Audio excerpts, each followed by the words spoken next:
오늘 하나님 주시는 말씀 보겠습니다. 예레미야서 25장입니다. 예레미야 25장 1절로 11절까지의 말씀입니다.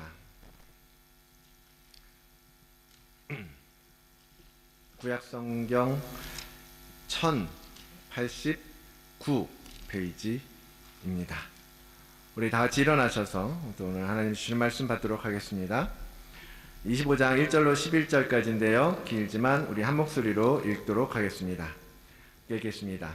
유다의 왕 요시야의 아들 여호야김 넷째 해 곧 바벨론의 왕 느부갓네살 원년에 유다의 모든 백성에 관한 말씀이 예레미야에게 임하니라.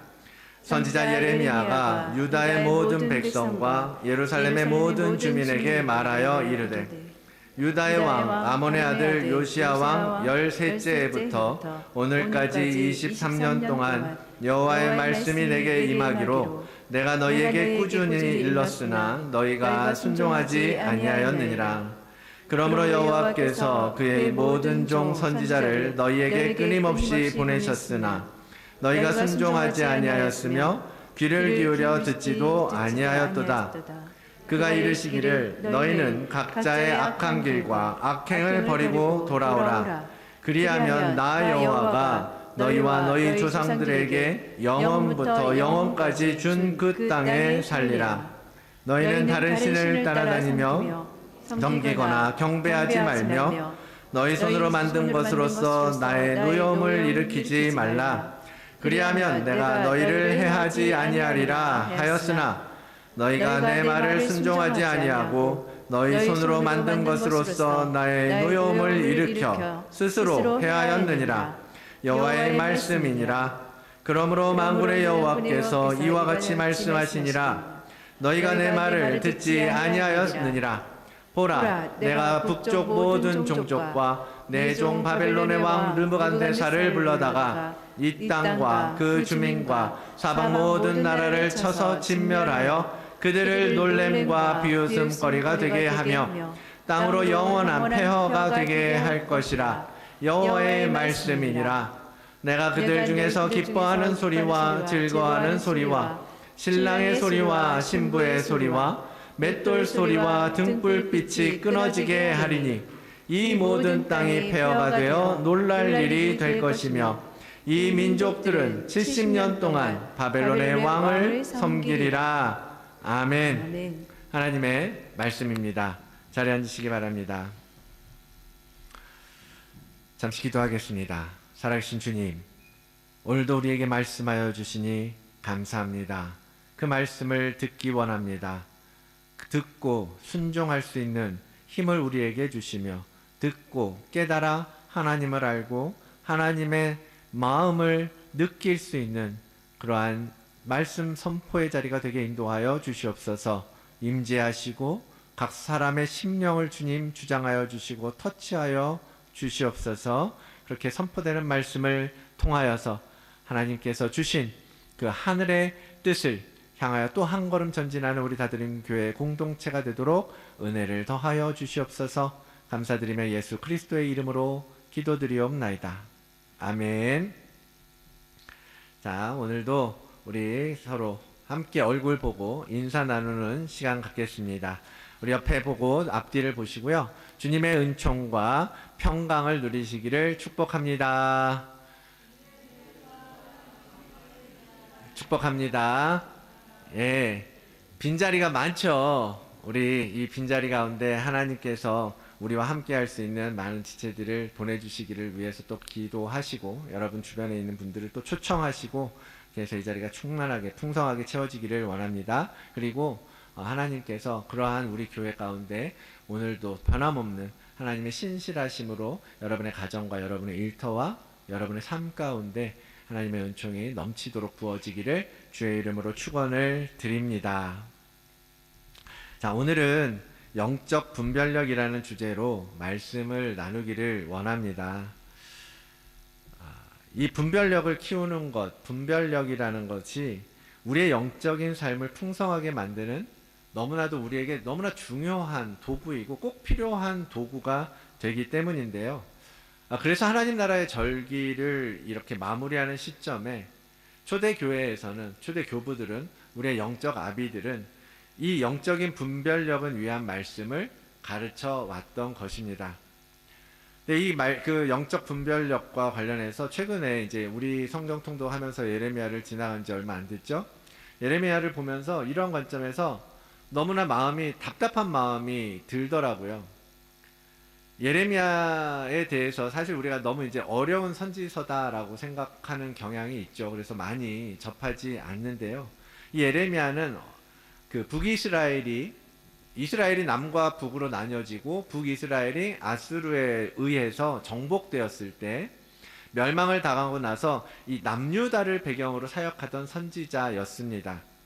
그의 변명은 눈물의 선지자라고 할 만큼 그가 선포하는 모든 말씀, 하나님의 말씀이 이 고국의 슬픈 상황에 대해서 선포해야 하는 것이었기 때문에 눈물로 그것을 외치고 하나님의 명령을 순종했던 그러한 참 선지자였던 거예요. 그러한 그에게 주셨던 하나님의 말씀, 하나님의 메시지 중에 중요한 주제 중에 하나가 뭐였냐면, 이 남유다, 너희는 지금 너희 지역의 패권을 지금 다스리고 있는, 주장하고 있는, 강력하게 성장하는 그 바벨론에 항복하고 그들을 섬기라는 것이었어요. 사람들은 그 시대에 사실은 바벨론이 횡포가 악명이 높았기 때문에 애굽에 기대고 싶어 했거든요. 이 지도를 보시는 것처럼 잘 보이지 않으시겠지만 그 당시 이스라엘이라는 나라는 위로는 바벨론, 아수르 이러한 나라들에 의해서 밀려 내려오는 자리였고, 그들을 막아야 되는 자리였고, 아래로는 이집트, 애굽이 자리하고 있어서 그 강국들 사이에 끼어 있는 그러한 정세였단 말입니다. 그러한 입장에서 이 중간에 있는, 그래서 지금도 이스라엘 지역이 너무너무 중요한 것이 뭐냐면 아프리카 대륙과 그 아시아 지역, 그리고 이 중동 지역을 연결하는 통로가 되기 때문이에요. 그래서 이스라엘을 두고 끊임없이 지금까지도 수많은 전쟁과 그러한 위협들이 계속되고 있거든요. 이러한 상황 속에서 이스라엘은, 남유다 사람들은 애굽의 손을 잡으려고 했던 거예요. 그것이 더 유리하다라고 보았던 겁니다. 그러니까 애굽을 잡고 싶은 그들을 향하여서 너희가 애굽이 아니라 바벨론에 항복해야 된다라는 메시지, 그리고 너희가 이제 패배할 것이다, 멸망을 당할 것이다, 포로로 끌려갈 것이다, 그러한 예언을 선포하는 예레미야의 메시지에 대해서, 메시지를 사람들은 환영하지 않는 거예요. 아무도 그의 말을 듣고 싶지 않아 했던 것입니다. 그런데 왜 하나님께서 바벨론의 포로가 되라고 하셨을까요? 그래서 오늘 본문에서 우리가 함께 읽었던 5절부터의 말씀에 기록되어 있습니다. 그가 이르시기를 너희는 각자의 악한 길과 악행을 버리고 돌아와라. 그리하면 나 여호와가 너희와 너희 조상들에게 영원부터 영원까지 준 그 땅에 살게 될 것이다. 너희는 다른 신을 섬기거나 따라다니거나 경배하지 말고 너희 손으로 만든 것, 너희 손으로 만든 그 우상 때문에 나의 노여움을 일으키지 말라. 그리하면 내가 너희를 해하지 아니하리라 하였으나, 그렇게 하나님께서 끊임없이 선지자를 보내시고 말씀하셨으나 너희가 내 말을 순종하지 아니하고 여전히 지금도 너희 손으로 만든 것, 너희 생각에 좋은 것으로 나의 노여움을 일으켜 스스로 해하였느니라. 여호와의 말씀이니라. 그러므로 만군의 여호와께서 이와 같이 말씀하시니라. 너희가 내 말을 듣지 아니하였다라고 주님은 말씀하고 계시는 거예요. 예레미야는 이 하나님의 말씀을 선포하고 있는 거예요. 그것 때문에 이스라엘과 유다가 끊임없이 하나님의 진노를 불일러 일으키고 우상을 섬기고 그 우상을 경배하고 하나님의 말씀을 듣지 아니하고 그 하나님의 말씀에 순종하지 않았기 때문에 하나님은 지금 바벨론의 포로가 되는 계획을 그들에게 가르쳐주고 계시는 거예요.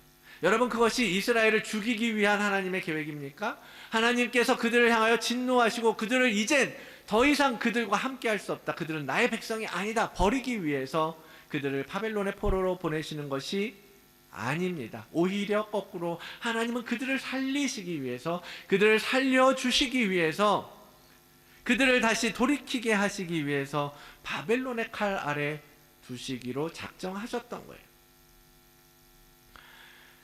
이 선지자의 선포가요, 예레미야를 보는 내내 이 기록한 많은 부분에서 반복적으로 언급되고 있다라는 거예요. 예레미야는 그 하나님의 말씀을 계속해서 왕에게, 신하들에게, 또 선지자들에게, 백성들에게 선포하는데도 끝내 남유다는 그 선지자의 말을 듣지 않았어요. 그리고 결국 어떻게 돼요? 남유다는 바벨론에 의해서 점령되고 많은 것들이 파괴되고 성벽이 회파되고 성전에 있는 하나님의 거룩한 성물들이 남의 나라, 이 바벨론에 다 빼앗겨버리는 그런 수모를 겪게 됩니다. 예레미야가 이 하나님의 말씀을 얼마나 안타까운 마음으로 전했겠습니까? 제발 백성들아, 하나님께서 이러이러한 계획을 갖고 계시니 너희가 지금은 이 하나님의 말씀에 순종해야 한다. 하나님께서 사는 길, 생명의 길을 준비해 두셨어요. 그렇게 그것 또한 예레미야를 통하여서 선포하셨고 지금까지 수많은 선지자들을 통하여서 가르쳐 주셨단 말이에요. 그러니까 그것이 생명의 길이고 그 길을 너희는 택해야 살 수 있다. 제발 그쪽으로, 제발 그렇게 하자라고 이 예레미야도 눈물로 호소했던 것이거든요. 예레미야는 이 하나님의 말씀을 선포하기 위해서요, 그가 얼마나 많은 고초를 당했는지 모릅니다. 구덩이에 던져져서 죽을 뻔하기도 하고, 그러한 상황 가운데에서도 그는 그럼에도 불구하고 하나님의 말씀을 선포해 왔던 거예요. 여러분, 예레미야가 이 말씀을, 이 하나님의 말씀 얼마 동안 선포했다라고 오늘 본문에 기록하고 있어요? 3절에 보니까요, 유다의 왕 아몬의 아들 요시야 왕 13제부터 오늘까지 23년 동안 여호와의 말씀이 너에게 임하기로, 내게 임하기로 내가 너희에게 꾸준히 23년 동안 말하고 외치고 선포하고 너희에게 일렀음에도 불구하고 너희가 순종하지 않는다라고 지금 말하는 거예요. 23년 동안 똑같은 메시지를 계속해서 전하면서 하나님의 말씀을 듣고 제발 순종해라 라고 선포하고 외치고 있는데, 그럼에도 불구하고 유다 민족들은 듣지 않은 거예요. 이 장면을 보면서 이 예레미야의 계속해서 그 부분에서 계속해서 이러한 분위기를 보면서 정말 대단하다. 여러분, 23년 동안 외치는 이 예레미야 선지자 대단하죠? 대단하지 않습니까? 그 많은 세월 동안 어떻게 그것을 선포하고 있었을까? 그 수많은 저항에 부딪히면서도, 그러면서도 또 어떻게 23년 동안 이렇게 전하는 그 이야기를 어찌 이렇게 반응이 없을 수가 있냐? 남유다 사람들은 어떻게 이렇게 한결같은 메시지를 한결같이 버리고 무시하고 듣지 않고 불순종할 수가 있냐? 대단하다라는 생각이 드는 거예요. 그러면서요, 저의 사역도 생각이 나는 거예요. 제가 무슨 생각을 했겠습니까? 무슨 생각을 했을까요? 이 예레미야를 보면서 앞으로 저도 이 길을 들어섰잖아요. 하나님의 말씀을 선포하는 자리에 왔잖아요. 앞으로 내가 얼마의 기간 동안 하나님 앞에서 하나님의 말씀을 선포하게 될지 모르지만 그것이 10년, 20년, 30년, 아니 죽을 때까지 저는 이 복음을 선포하게 될 텐데, 이 복음을 듣는 하나님의 자녀라는 사람들이, 하나님의 백성이라는 자들이 그 말씀 앞에서 아무런 반응이 없고 아무런 변화가 없고 그러한 결과를 내가 보게 될까봐 두려운 마음이 들더라고요. 이거 어떻게 해야 되지? 만약에 저의 사역에도 저의 사역에도 이 예레미야와 같이 그러한 모습들을 계속해서 보면서 20년, 30년을 외쳐야 한다면 내가 어떻게 이 일을 감당할 수 있을까? 그런 생각이 드는 거예요. 여러분, 사람들이 이렇게 예레미야의 말을 따르지 않은 원인을 생각해 봤어요. 도대체 왜 그들은 그 예레미야의 선지자의 말을 듣지 않았을까? 오늘 저는 그 많은 이유가 있겠죠. 많은 원인이 있을 거예요. 그 중에 두 가지 원인을 전해드리고자 합니다. 첫 번째는요, 분별력의 문제예요. 오늘 제목이 뭐예요? 영적인 분별력을 키우십시오. 우리가 다 같이 한번 해볼까요? 같이? 시작! 영적인 분별력을 키우십시오. 영적인 분별력을 키우십시오. 왜? 우리 처음 서두에 말씀드렸던 것처럼요, 그것이 우리의 영적인 여정을 가는 데 있어서 너무너무나도 중요한 도구가 되기 때문입니다. 사람들이요, 참과 거짓을 분별하지 못했어요. 이 당시에도 여러분, 왜 분별하기가 어려웠냐? 거짓 선지자들이 너무 많았습니다. 거짓된 말들을, 달콤한 메시지를 말하는 사람들이 너무 많았던 거예요. 그러니까 그들에게 들리는 이 달콤한 메시지를 분별하지 못하고 따라갔기 때문에 진짜 진리, 하나님께서 진짜 우리에게 말씀해 주시는 그 진리와 복음 앞에, 그 메시지 앞에 반응하지 못했다라는 것입니다. 예레미야가 그렇게 선포하고 외칠 때 다른 한편에서는 거짓 선지자들은 평화를 외쳤습니다. 28장 11절, 모든 백성 앞에서 하나냐가 말하여 이르되 여호와께서 이와 같이 말씀하시니라. 내가 2년 안에 모든 민족의 목에서 바벨론 왕 느부갓네살의 멍에를 이와 같이 꺾어버리리라 하셨느니라. 하나냐라는 선지자가 있었어요. 그가요, 여호와의 말씀이 이러하다라고 말하면서 전한 말씀이 뭐냐? 2년이면 바벨론 저거 아무것도 아니야, 다 깨질 거야, 그리고 우리는 다시 평화를 되찾을 거야 라고 말한 거예요. 그렇게 메시지를 선포하는 겁니다. 여호와께서 그렇게 말씀하셨다라는 거예요. 그런데 그것은 거짓이었습니다. 그 뒤에 이어서 예레미야 15절, 선지자 예레미야가 선지자 하나냐에게 이르되 하나냐여 들으라. 여호와께서 너를 보내지 아니하셨거늘 내가 이 백성에게 거짓을 믿게 하는구나. 하나님께서 그런 말씀을 하지 않으셨는데 네가 왜 그런 말을 해서 이 백성들로 말미암아 거짓을 믿게 하느냐라고 말하는 거예요. 하나냐는 하나님의 말씀이 아니라 자기 생각을 이야기한 것이고 자기의 바램을 이야기한 것일지도 모르는 거죠. 왜 그랬을까요? 왜 그가 그런 거짓 메시지를 선포했을까?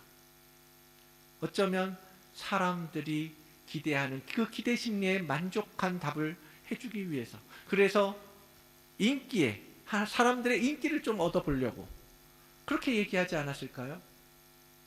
사람들은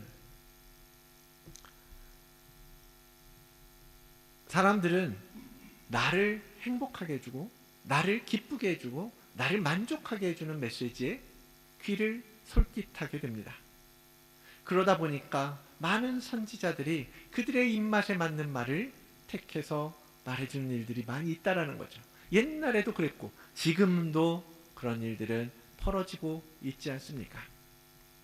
여러분, 하나냐가 그렇게 선포할 때 예레미야가 정작 해야 했던 선포는 무엇이었겠습니까? 오늘 본문 11절, 이 모든 땅이 폐허가 되어 놀랄 일이 될 것이며 이 민족들은 2년이 아니라 70년 동안 바벨론의 왕을 섬길 것이다 라고 말하는 거예요. 괴리감이 너무 크죠? 하나냐와 예레미야의 말은 2년과 70년의 차이가 나는 거예요. 그러니까 사람들에게는 혼미하고 헷갈리는 거죠. 도대체 누구 말이 맞는 거야? 도대체 누구의 메시지가 하나님의 메시지인 거야? 여러분, 우리는 이제 와서 예레미야를 보고 이스라엘의 역사도 좀 듣기도 하고 배우기도 하잖아요. 그러니까 알죠? 예레미야가 성경에 있으니 예레미야의 말이 맞겠죠. 그죠? 다 알고 있고 결과도 알고 있고. 그래서 당연히 예레미야의 말을 믿어야 한다라는 것, 그리고 예레미야가 말한 대로 순종해야 된다라는 것을 우리는 생각할 수 있을 것입니다. 그러나 그 당시에 그 사람들은 어땠을까요? 그 당시에 백성들은 너무너무 힘들지 않았을까요? 한쪽에서는 곧 평화가 다시 되찾을 것이라고, 곧 평화가 다시 우리에게 주어질 것이라고, 하나님께서 우리를 그냥 버려두지 않으실 거라고 말하고 있는데, 또 한쪽에서는 야 너희들 지금 포로로 가야 돼, 바벨론 앞에 무릎 꿇어야 돼 라고 말할 때 사람들이 얼마나 헷갈렸겠어요. 예전에 그 우리나라 태극기 부대 전광훈 목사라는 분이 계셨잖아요. 그분은 막 정부에 대해서 정치적인 주장을 하면서 막 시끄럽게 했던 때가 있는데, 그때 그를 따르는 사람들이 있었죠.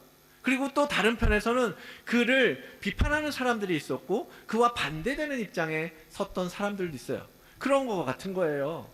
그리고 사람들은 누가 진리인지, 누가 진실인지, 어느 것이 맞는지, 하나님께서 과연 우리나라를 어떻게 인도하실 것인지 얼마나 헷갈렸겠어요. 많은 사람들이. 지금 예레미야의 시대에도 그런 거예요. 여러분, 그럴 때 무엇이 맞을까요? 어떻게 하는 것을 여러분 택하시겠습니까? 무엇을 여러분 붙잡으시겠습니까? 그때 필요한 것이 바로 우리의 영적 분별력이라는 거죠. 그렇죠? 영적 분별력. 무엇이 하나님께서 우리를 인도하시는 것인가? 무엇이 하나님께서 진정으로 원하시는 것인가? 무엇이 하나님께서 나로 하여금 지금 하게끔 하는 길인가? 가게끔 하는 길인가? 그것을 분별하는 것이 너무너무 중요한데, 그 당시에 남유다의 사람들은, 수많은 사람들은 그러한 분별력이 없었던 거예요. 그러다 보니까 선지자가 20년이 넘도록 외치고 선포해도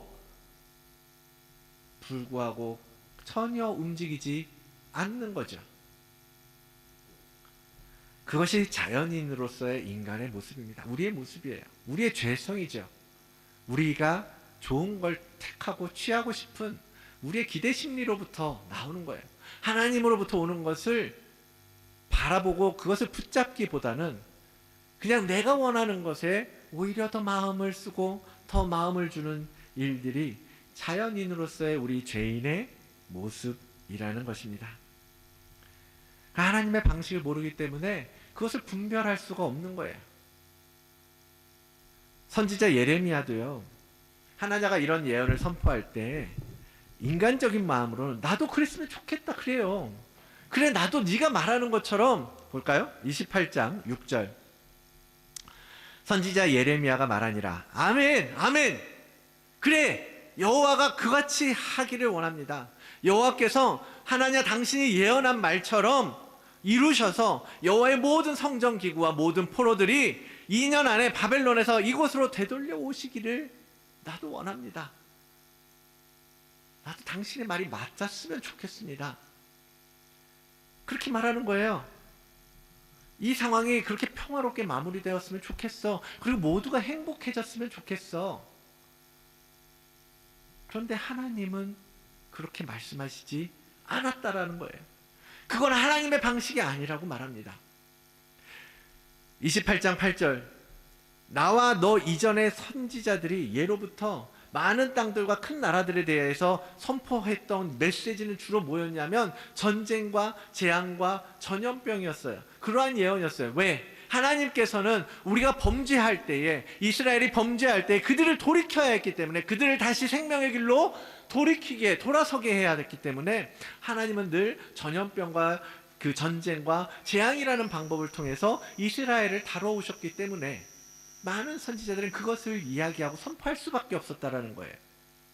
그것이 하나님의 방식이라는 겁니다. 반대로 평화를 선포하는 것에 대해서는, 만약에 평화를 선포하는 선지가 있다면 그 평화가 이루어진 다음에야 우리가 그것이 참인 줄 알겠노라라고 기록하고 있잖아요. 하나님은 우리를 범죄 가운데 살면서, 이 죄 가운데, 타락한 가운데, 더러워진 그 가운데에서 살면서, 그 가운데에서 똥 발라가면서, 그럼에도 불구하고 나는 행복해, 나는 만족해, 나는 즐거워, 그렇게 돼지우리 같이 그 더럽고 타락한 세상 속에서 그러한 것들을 즐기도록 하는 방식을 택하지 않으십니다. 거기서 나와서 하나님의 나라에서 하나님의 방식대로 살기를 원하시는 거죠. 사랑하는 여러분, 우리가 이 시대를 살면서 이 거짓 진리를 왜곡하고 변질시키고 그러한 이야기들에 대해서 우리가 정말 경계심을 놓지 말아야 할 것입니다. 그거에 대한 분별력을 여러분 구하십시오. 하나님 무엇이 옳습니까? 하나님 무엇이 옳습니까? 여러분 구하시고 간구하시고 찾으시고 물으시고 그렇게 가셔야죠. 요즘 마지막 때라 그러잖아요. 얼마나 거짓이 난무하고 얼마나 수많은 미혹된 정보들이 많습니까? 그 속에서 우리는 어떻게 옳은 것을 찾을 수 있겠습니까? 여러분 마가복음 13장 22절 주님이 말씀하세요. 거짓 그리스도들과 거짓 선지자들이 일어나서 이적과 기사를 행하여 할 수만 있다면 여러분처럼 택하신 자들조차도 미혹하여 넘어지게 할 것이다 라고 말씀하고 계시거든요. 경고하고 계신다는 거예요. 그것이 주님의 이 마지막 때에 대한 경고의 말씀이잖아요. 우리가 영적인 분별력이 없이 이 시대를 살아갈 수는 없는 것입니다. 얼마나 많은 순간에 넘어지게 되고 쓰러지게 되고 부딪히게 되고 포기하게 되고 여러분 경험하고 계시잖아요. 그러면 수많은 이 정보의 홍수 속에서 그럼 과연 이 하나님께서 우리에게 주시는 영적인 분별력이라는 걸 어떻게 얻을 수 있겠습니까? 어떻게 우리가 그러면 온전한 올바른 분별력을 갖추어서 지낼 수 있을까? 살 수 있을까? 고린도전서 2장인데요. 우리 한 목소리를 같이 한번 읽어보겠습니다. 2장 10절로 보이시나요? 고린도전서 2장 10절로 14절까지 함께 읽겠습니다. 오직 하나님이 성령으로 이것을 우리에게 보이셨으니 성령은 모든 것 곧 하나님의 깊은 것까지도 통달하시느니라. 사람의 일을 사람의 속에 있는 영 외에 누가 알리요? 이와 같이 하나님의 일도 하나님의 영 외에는 아무도 알지 못하느니라. 우리가 세상의 영을 받지 아니하고 오직부터는 온 영을 받았으니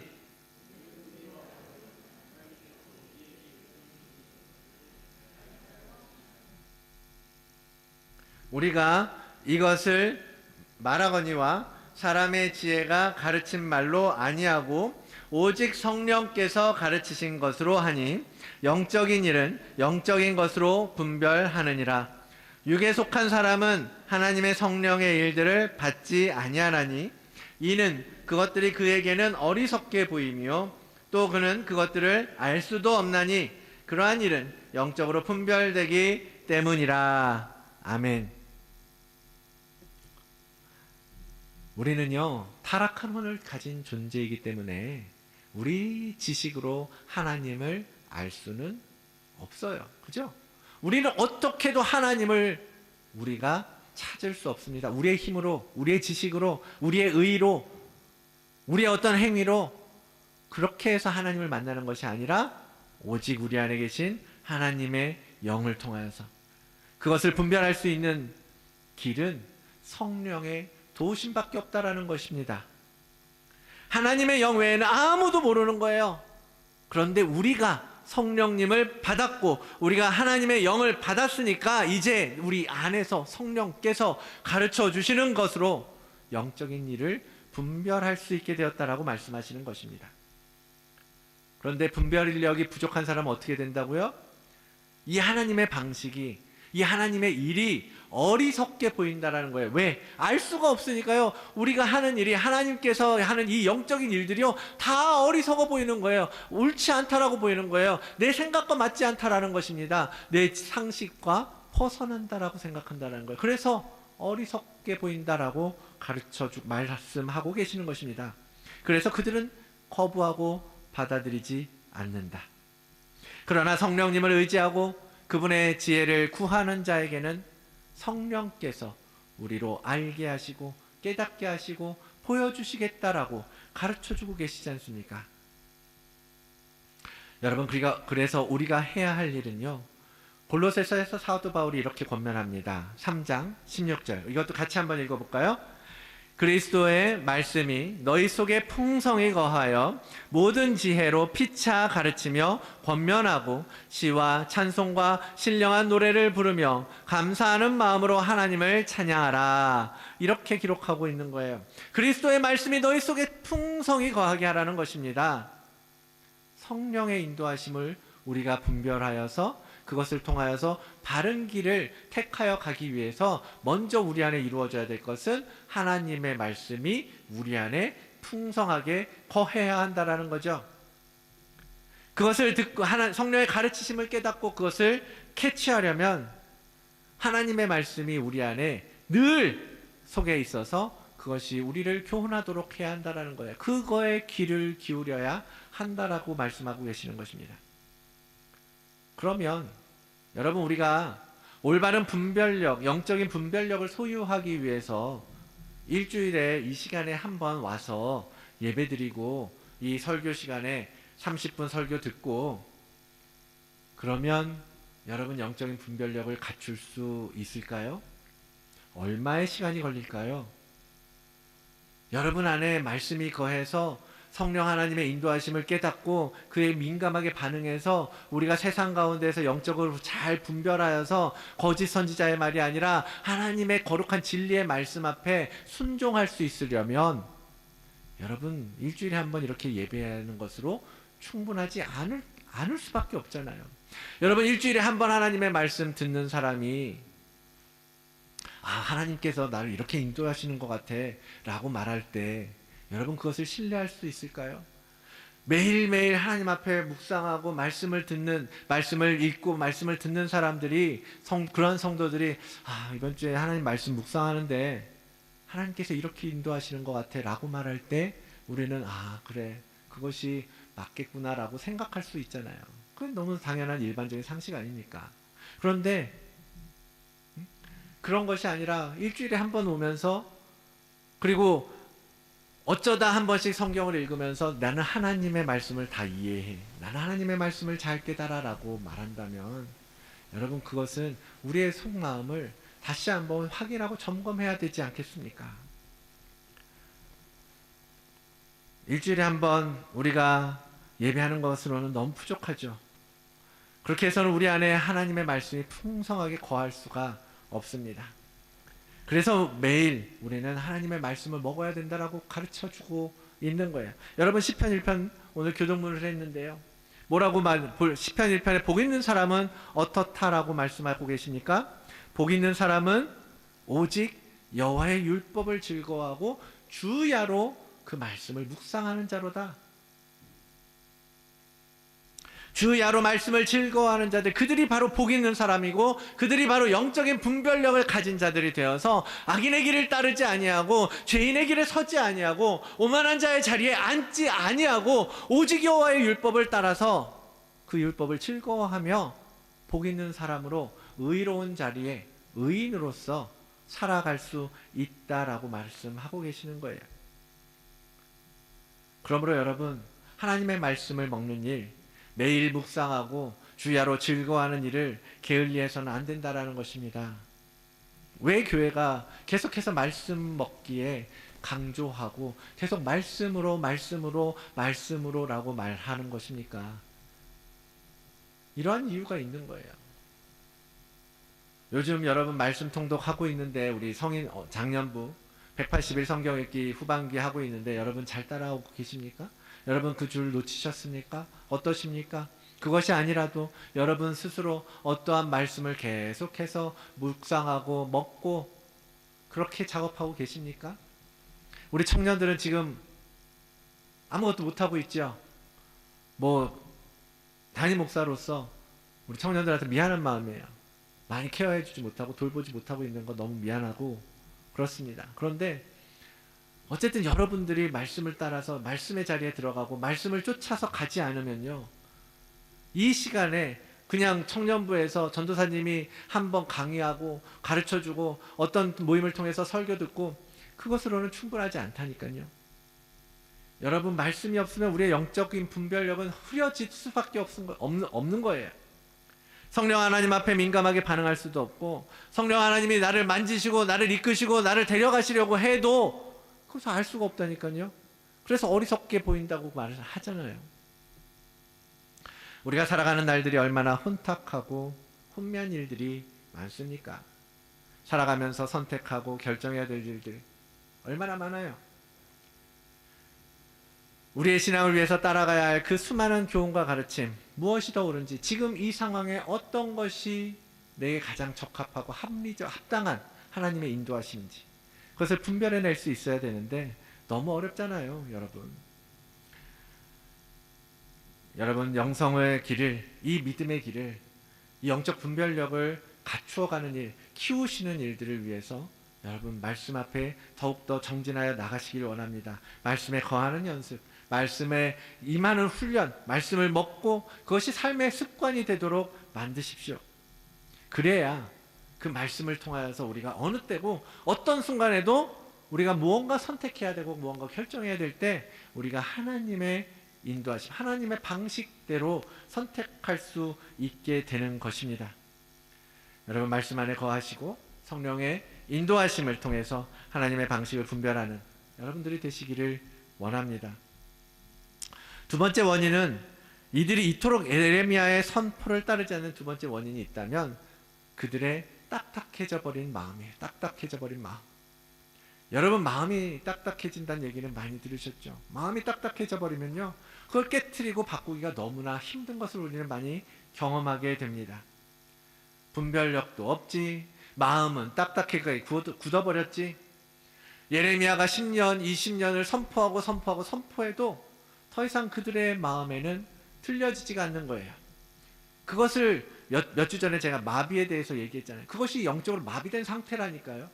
마음이 굳어버리고 분별력은 잃어버리고 움직일 수도 없고 들을 수도 없고 눈은 감겨져 있고, 그것이 지금 남유다의 이스라엘 백성들의 상태이고 오늘날 수많은 그리스도인들의 상태라는 것입니다. 하나님께서 예레미야를 통해서 22장에 이렇게 예루살렘을 향하여 탄식하며 말씀하십니다. 내가 평안할 때에 내가 너에게 말하였으나 네 말이 나는 듣지 아니하리라 하였나니 내가 어려서부터 내 목소리를 청종하지 아니함이 너의 습관이 되어버렸구나. 너가 어려서부터 내 말을 듣지 않는 것이 습관이 되어버렸구나. 말 안 듣는 게 너네 버릇이지, 버릇.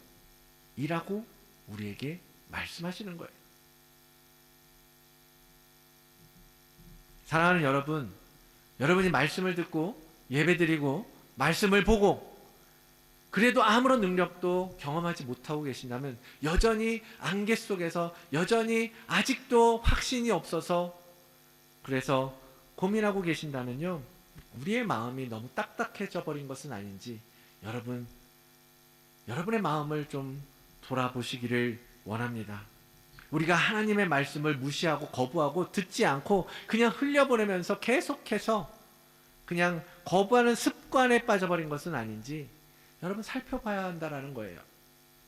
그리고 새 마음을 달라고 구하십시오. 하나님, 나 이 마음으로는요 하나님을 믿을 수도 없고 하나님을 따라갈 수도 없고 하나님의 말씀 앞에 순종할 수도 없어요. 하나님, 내게 새 마음을 주십시오. 하나님, 내게 새 영을 부어주십시오 라고 구하셔야 돼요. 그리고 이 딱딱해진 마음을 갈아엎어 주십시오. 그게 호세아가 말하는 마음을 기경하라는 거 아닙니까? 예수계 18장 31절, 너희는 너희가 범한 모든 죄악을 버리고 마음과 영을 새롭게 하라고 하나님은 우리에게 말씀하고 계세요. 이스라엘 족속아, 너희가 왜 그 딱딱한 마음 때문에 죽는 길로 가려고 하느냐? 여러분, 마음과 영을 새롭게 해야 됩니다. 그리고 구하셔야 됩니다. 그렇게 구할 때에 하나님은 또 소망을 주시잖아요. 또 새 영을 너희 속에 두고 새 마음을 너희에게 주되 너희 육신에서 굳은 마음을 제거하고 부드러운 마음을 내가 너희에게 주겠다라고 하나님은 말씀하고 계시고 약속하고 계시고 그러한 소망을 우리에게 주고 계시지 않습니까? 우리 다시 한번 이 말씀 함께 읽어볼까요? 또 새 영을 너희 속에 두고 새 마음을 너희에게 주되 너희 육신에서 굳은 마음을 제거하고 부드러운 마음을 줄 것이며. 아멘. 구하세요. 여러분의 마음이 딱딱해진 것을 보고 발견했을 때 하나님 새 마음을 주십시오 구하실 때에 하나님은 그래 너희가 구하는 것을 내가 주겠다 라고 약속하고 계시지 않습니까? 사랑하는 성도 여러분, 우리가 이 하나님 나라의 절기를 지나가면서 깨닫게 되는 것은요, 오늘 이 남유다 사람들의 모습처럼 굳은 마음, 분별하지 못하고 자신의 안일과 평안만을 구하면서 거짓된 메시지에 빠져버린 그러한 우리의 모습을 이 말씀 속에서 볼 줄 알아야 하는 것입니다. 여러분, 우리의 문제점을 알아야 해결책도 찾을 수 있잖아요. 난 문제가 없어, 난 잘 살고 있어 라고 말하면 거기에는 어떠한 개선의 여지도 없어요. 바뀔 수가 없죠. 왜? 잘하고 있다고 생각하니까.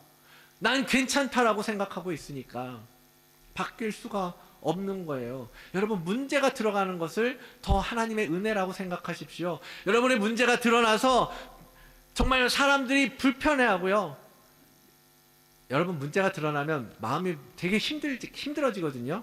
난 또 왜 이러지? 난 또 왜 이렇게 이런 짓을 하면서 사는 거지? 내가 왜 또 죄의 길에 빠져버린 것이지? 그런 문제가 드러날 때요, 그것이 오히려 하나님의 은혜라는 것을 고백하시기 바랍니다. 그게 더 치유를 위해서 더 빠른 길이에요. 맞죠? 질병에 있는 사람이 증상이 있으면 내가 아프구나, 내가 월차를 내야 되겠구나, 내가 식리비를 내야 되겠구나, 내가 오늘 하루는 쉬어야 되겠구나. 근데 증상이 없잖아요. 괜찮은지 알아요. 그래서 이 코비드가 그래서 퍼진 거잖아요. 나는 아프지 않아, 나는 바이러스가 없어. 무증상 때문에 생명을 빼앗겨버린 사람들이 얼마나 많습니까? 여러분, 우리가 영적 분별이 잘 안 된다, 아무리 말씀을 들어도 변화가 없다, 우리의 마음이 딱딱하게 굳어버린 것 같다, 말씀과 얼만큼 거리가 떨어져 있는지 확인해 보셔야 할 때예요. 여러분, 사회적 소셜 디스턴스, 사회적 거리두기, 여러분과 하나님의 말씀은 얼만큼 떨어져 있습니까? 여러분과 하나님의 말씀 얼만큼 가까이 있습니까? 말씀에 더 가까이 가셔야 할 때입니다. 말씀에 더 집중해서 붙들어야 할 때인 거예요. 그런데 사실 너무 힘들어요. 힘들고 어렵기 때문에 말씀에 더 가고 싶지 않아집니다. 여러분, 거기서 포기하지 마십시오.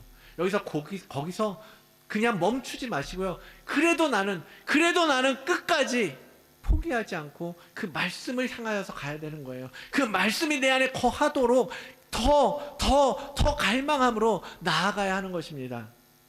그래서 그때 힘들더라도 억지로라도 예배의 자리를 찾으라고 권면하는 거예요. 힘들지만, 그래, 힘들고 들리지도 않고 아무것도 모르겠고 안개 같고 깜깜하지만 그래도 예배 자리에 나아가라고 권면하는 거예요.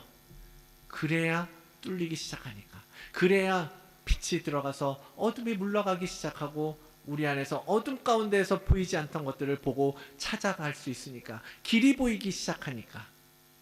그래서 여러분, 그 자리로 들어가라고 교회는 얘기하는 거예요. 그래야 회복의 기회가 있기 때문입니다. 사랑하는 여러분, 우리는 소망이 있는 자들입니다. 여러분이 여기 앉아 계시잖아요. 여러분은 교회에 속해 있잖아요. 여러분 하나님을 알잖아요. 여러분 예수 그리스도의 복음의 그 구원의 능력을 알고 계시잖아요. 그러니까 소망이 있는 자잖아요. 지금 여러분의 마음이 딱딱해지고 굳어버렸고, 여러분의 분별력이 사라지고 약해져서 아무것도 분별할 수 없고, 무엇이 옳은지 무엇이 맞는지, 어떻게 가야 할지, 무엇을 기다려야 할지, 내가 참아야 할지 싸워야 할지 힘들고, 주님을 바라보는 것이 어렵고 순종하는 것이 어려울지라도, 그렇더라도요, 여러분 말씀의 자리를 지키십시오. 나아가셔야 합니다. 예배하셔야 됩니다. 이 공예배는 주일날, 우리 교회 같은 경우는 지금 주일밖에 드리지 않지만, 여러분 삶 속에서 예배하라고 하잖아요. 삶 속에서 예배하라고 말씀드리잖아요. 교회에서 주지 못하는 거 여러분이 찾아서 드셔야 되기 때문이에요. 그래야 살 수 있습니다. 그래야 말씀 안에 거할 수 있는 것입니다. 그렇게 영적인 호흡을 회복하시고 그런 영적인 분별력도 다시 되찾으시고 풍성한 하나님의 말씀의 생명도 맛보시고 여러분 그렇게 되시기를 주님의 이름으로 축원을 드립니다. 예레미야를 통해서 주신 약속의 말씀을 함께 읽고 마치도록 하겠습니다. 앞장 24장에 있는 말씀인데요. 4절로 7절까지의 말씀입니다. 예레미야 24장 4절로 7절의 말씀. 한 목소리 함께 읽겠습니다. 여호와의 말씀이 또 내게 임하니라. 이르시되 이스라엘의 하나님 여호와께서 이와 같이 말씀하시니라. 내가 이곳에서 옮겨 갈대아인의 땅에 이르게 한 유다 포로를 이 좋은 무화과 같이 잘 돌볼 것이라. 내가 그들을 돌아보아 좋게 하여 다시 이 땅으로 인도하여 세우고 헐지 아니하며 심고 뽑지 아니하겠고 내가 여호와인 줄 아는 마음을 그들에게 주어서 그들이 진심으로 전심으로 내게 돌아오게 하리니 그들은 내 백성이 되겠고 나는 그들의 하나님이 되리라. 아멘. 하나님의 자녀들에게 인도하여 주시옵소서. 주님, 그렇습니다. 우리가 얼마나 멀리 주님으로부터 벗어나 있는지 하나님 아버지 생각해 본 적이 없었습니다. 이제라도 돌이키는 저희들이 되게 인도하여 주시옵소서. 수십 년 동안 외쳐왔던 그 메시지 앞에 하나님 우리가 반응하지 못했다면 그 굳어버리고 분별하지 못하여서 죽음의 길을 따라가고 있던 그 남유다 백성들처럼 우리의 모습이 그러하였다면 주님 오늘 살기를 원합니다. 하나님 살고 싶습니다. 하나님의 생명 안에 거하기를 원합니다. 하나님의 말씀을 따라 살기를 원합니다. 하나님께서 우리에게 말씀하신 대로 순종할 수 있는 힘을 주시옵소서. 하나님 돌이켜서 돌아서서 주님의 뜻대로 살고 주님이 우리에게 가르쳐주신 그 사랑으로 살기를 원하는데 되지를 않아요. 되지가 않습니다. 힘이 없습니다. 아파 쓰러져 있습니다. 마비되어 움직일 수가 없습니다. 주님, 그래서 우리는 주님이 필요합니다. 그래서 우리는 주님을 필요하다고 고백할 수밖에 없는 자들입니다. 이 시간 우리가 기도하고 구하고 고백하고 외쳤던 것처럼 하나님 이제 우리의 새 마음을 주시고 우리의 굳은 마음을 깨트리셔서 이제 하나님 앞에 열매 맺는 삶이 되도록 하나님을 온전히 순종하며 따라가는 그러한 자들 되도록 은혜를 베풀어 주시옵소서. 그렇게 하실 주님을 찬양합니다. 그렇게 하실 주님을 신뢰합니다. 아버지 하나님 일하여 주시옵소서. 일하실 하나님을 찬송하며 감사드리며 예수 그리스도의 이름으로 기도드리옵나이다. 아멘. 찬양하여 주시옵소서. 감사드리며 예수 그리스도의 이름으로 기도드리옵나이다. 아멘. 이제는 우리를 구원하신 예수 그리스도의 그 한없는 은혜와 아들을 내어주시기까지 우리를 사랑하시는 아버지 하나님의 그 다함없는 사랑하심과 오늘도 우리를 위하여 탄식하며 간구하시는 성령님의 내주 교통하심의 역사가 오늘 이 하나님의 말씀을 통하여서 우리의 영적인 분별력이 없음을 깨닫고 이제라도 하나님의 말씀 안에 거하여 성령의 인도하심을 온전히 민감하게 반응하기를 사모하고 그리하여 이 세상에서 아버지는 세상에 따라가지 아니하고 하나님의 뜻에 합당하게 하나님의 방식을 순종하기로 결단하는 우리 다드림 교회 공동체 모든 주의 자녀들 머리 위에 또한 함께 예배하는 모든 주의 성도들 머리 위에 그 가정과 그 일터와 또한 우리가 살아가는 이 땅 호주와 우리의 조국 대한민국 위에 이제로부터 영원히 함께 있을지어다. 아멘.